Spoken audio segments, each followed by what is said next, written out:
Radio Anthropocène, à l'écoute du changement global. Eh bien, nous sommes sur Radio Anthropocène avec un entretien avec Barbara Kloszewski. Bonjour. Bonjour. Vous êtes anthropologue et ethnologue, spécialiste des aborigènes d'Australie et directrice de recherche au CNRS. Et nous vous retrouvons aujourd'hui à Lyon, le 5 octobre 2023, à l'INSA de Lyon précisément, pour la seconde édition du projet intitulé Shikwakala, qui est un terme choisi par le gouverneur Kogi pour nommer le projet de dialogue avec les autorités spirituelles colombiennes de la Sierra Nevada de Santa Marta et des scientifiques occidentaux. J'aurais envie de vous interroger sur un peu le cœur, parce que j'ai assisté à l'entièreté de l'atelier qui a précédé cet entretien, sur cette question des alliances, puisque c'est un terme abordé par cette délégation Kogi qui considère son environnement comme notre environnement comme le cœur du monde. Et donc, je voulais savoir si le contexte d'urgence actuel suscite de plus en plus d'alliances entre peuples autochtones et scientifiques et ou d'autres acteurs de la société d'ailleurs. Alors la situation d'urgence, bien sûr, a précipité les alliances et les soutiens aux luttes, aussi bien aux peuples autochtones sur place qui sont confrontés en fait à des entreprises qui viennent des pays du Nord qui payent les scientifiques en général, bien qu'il y ait aussi des scientifiques dans les pays du Sud évidemment. Mais donc il y a eu toujours une tradition ancienne avec beaucoup d'ONG d'accompagnement de ces luttes autochtones et puis de pression aussi de certains scientifiques pour changer les politiques des pays concernés. Mais et il y a eu aussi beaucoup de collaboration dès lors qu'il y a eu particulièrement des signes qui étaient inquiétants au niveau du changement climatique, de collaboration avec des différents groupes autochtones qui ont des savoirs de leur milieu, que ce soit les Inuits dans les régions de neige ou bien des populations des montagnes comme les Kogi ou bien des populations des déserts comme les aborigènes en Australie. Beaucoup de programmes ont été mis en place dès les années 80. Par exemple, à la mise en place des parcs régionaux de collaboration avec des autochtones, notamment dans le nord de l'Australie, pour promouvoir quelque chose qui avait été très mal compris par certains scientifiques. Il faut mettre tous ces travaux à la poubelle, hélas, parce qui disaient que les aborigènes étaient responsables de la désertification du continent, enfin, où ils sont depuis au moins 67 000 ans. On a fait encore des découvertes archéologiques récentes. Ils sont bien antérieurs aux parcs régionaux, aux parcs nationaux. Oui, non, mais le dessèchement au moment le fait que les 2 tiers de l'Australie sont un désert, c'est une évolution qu'il y a eu du continent. Il y a eu aussi bien des inondations, des volcans qui se sont arrêtés, la mer intérieure qui a disparu, etc. Mais la technique des petits feux pratiqués par les aborigènes consistait justement à empêcher les méga-feux. Et c'est pas des techniques de brûlis de type agricole, mais qui sont nécessaires en fait aux plantes qui sont natives de l'Australie. Certaines graines ne poussent que s'il y a du feu. Et les animaux ont besoin aussi de manger ces plantes qui ne poussent que quand on fait ces petits feux. Les humains avec les graines font des galettes. De même, la nature a besoin d'être, comme ils disent, nettoyée. Donc aussi bien la forêt, la savane, parce qu'il y a des herbes qui sont extrêmement inflammables et puis qui peuvent s'enflammer elles-mêmes. Donc tout ça a été reconnu dans les parcs du nord de l'Australie, mais pas trop dans le sud. Et il a fallu les immenses méga-feux il y a 3 ans pour qu'on change la gestion de toutes ces forêts et qu'on remette en avant donc la valeur de ces petits feux aborigènes en engageant d'ailleurs des aborigènes comme rangers dans les parcs. Oui, tout à fait. J'avais eu l'occasion de voir justement, ou plutôt de lire un article là-dessus, qu'en effet les gouvernements, au moins locaux en Australie, à l'occasion de ces méga-feux dont vous parlez, qui ont dévasté une partie de l'Australie, ont reconsulté, remis autour de la table des discussions discussion les aborigènes, en tout cas une partie d'entre eux, pour parler de cette question des brûlis, qui, je le rappelle, sont des techniques utilisées par les humains depuis très très très longtemps, partout sur la planète. Y compris en France. Y compris en France. Voilà, d'ailleurs, il y avait un pompier français qui avait été appelé pour aider à l'extinction des feux, et il avait dit dans un entretien qu'il avait appris la technique des petits feux par son grand-père, et c'est ça qui lui avait donné envie de devenir pompier.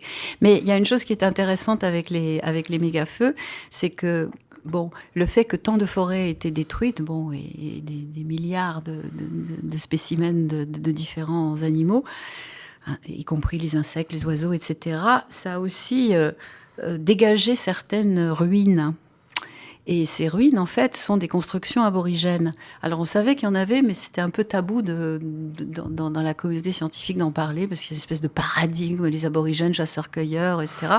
Or, il y avait, au moment de la colonisation, plus de 200 peuples différents, et les terres très fertiles du Sud n'étaient pas du tout gérées de la même manière que celles du désert ou des forêts tropicales. Et donc, on savait qu'il y avait eu des constructions en pierre, des villages juste avant la colonisation, il y a 2 siècles et demi, et donc qui avait attiré beaucoup de populations, qu'il y avait eu un peu des conflits, donc il y avait eu, puis ensuite même les maladies étaient arrivées avant les colons, mais les pierres ont été utilisées par les colons, donc il n'y avait plus de traces de ces constructions, de ces villages, mais juste des dessins des premiers observateurs, et puis surtout tout le long du littoral aussi, puisque les côtes changent en ce moment aussi en Australie. Il y a des kilomètres et des kilomètres de pièges à poissons, à anguilles, etc. Et donc, du coup, ça suscite de nouveaux débats sur le fait de se poser la question comment, finalement, les aborigènes ont pris soin du continent australien au cours de ces millénaires.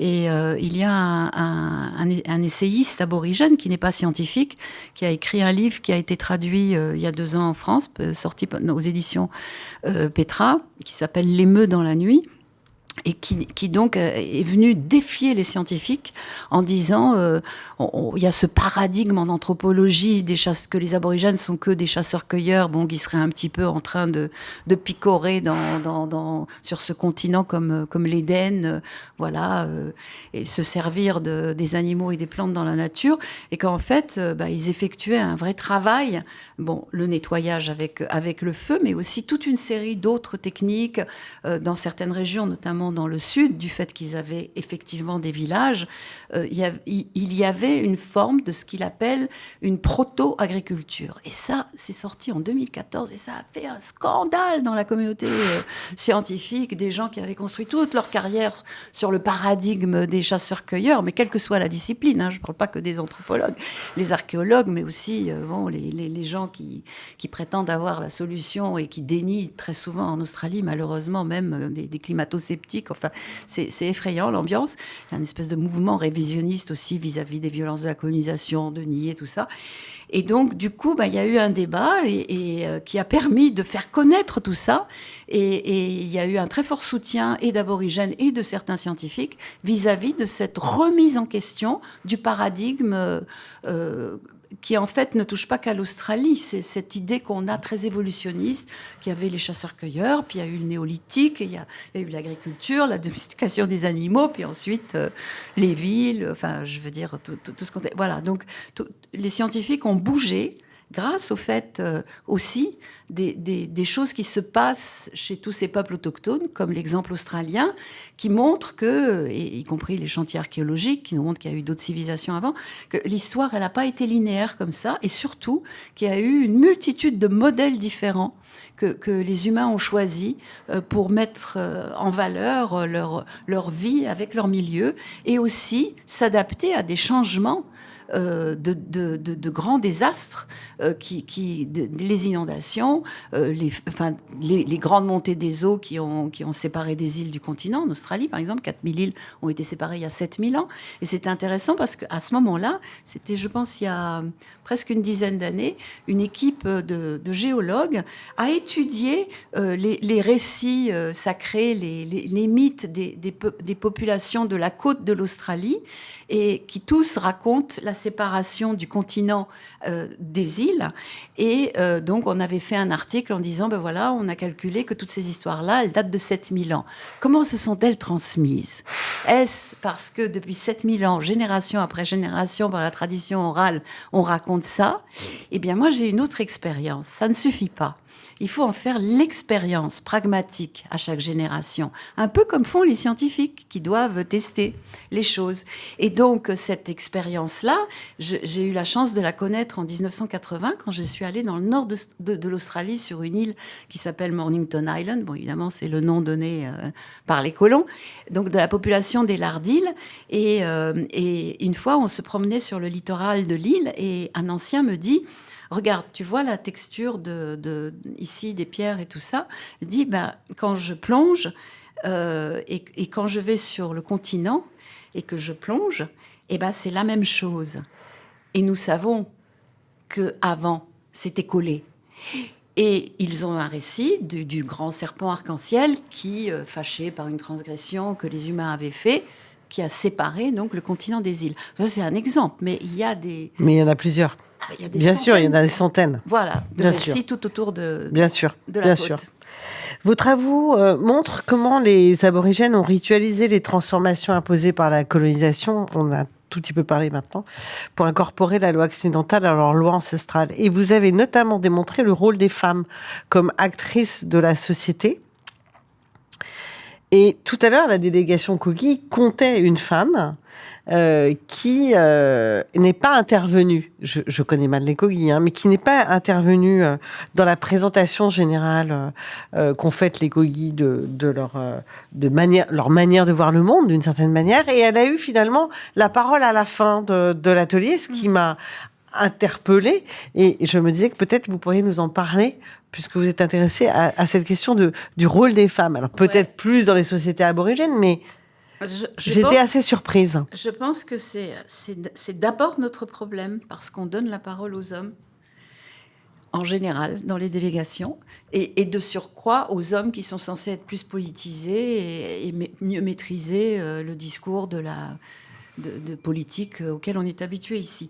Mais après, c'est vrai qu'il y a des protocoles aussi dans les sociétés autochtones, et qu'il y a des circonstances dans lesquelles les hommes parlent et d'autres dans lesquelles les femmes parlent. Mais moi, j'ai eu la chance, en partant en Australie en 79 pour mon doctorat, les Walpiri avec qui j'ai travaillé, qui sont à peu près 4000, venaient de gagner une revendication territoriale après 2 ans de procédure au tribunal. Et c'est les hommes qui avaient demandé aux femmes de témoigner en justice, alors que les anthropologues, au départ, sont allés voir les hommes.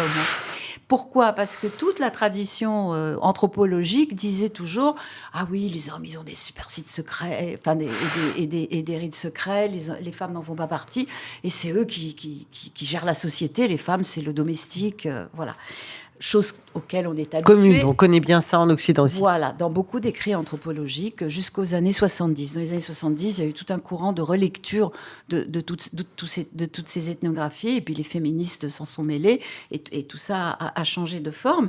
Mais du point de vue des aborigènes, où c'était les hommes qui disaient « nous voulons que les femmes parlent », voilà, donc il y avait, ça se décide ensemble, quand les hommes et quand les femmes parlent. Et donc là, aujourd'hui, j'ai trouvé très émouvant, en fait, que cette femme décide de parler et dit ce qu'elle avait à dire, parce que c'était le bon moment. C'est vrai que la parole était très libre. Voilà. Et donc, elle a parlé, et c'était fort ce qu'elle a dit. Tout à fait, oui. Voilà. Mais il y avait la place qui était donnée pour qu'elle puisse s'exprimer.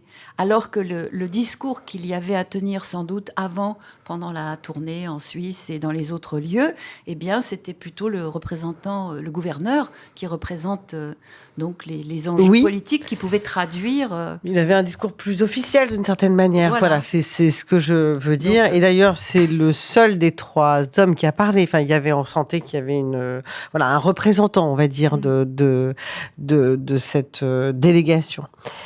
J'ai une dernière question, parce qu'évidemment, c'est un entretien qui est très court, 20 minutes, vous imaginez bien, très court.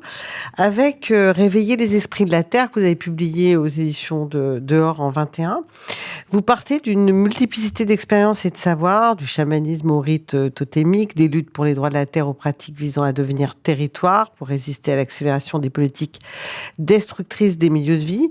Et justement, parmi ces multiples stratégies pour résister au désastre, est-ce qu'il y en aurait une ou plusieurs dont vous aimeriez nous parler, qui vous ont peut-être plus touché?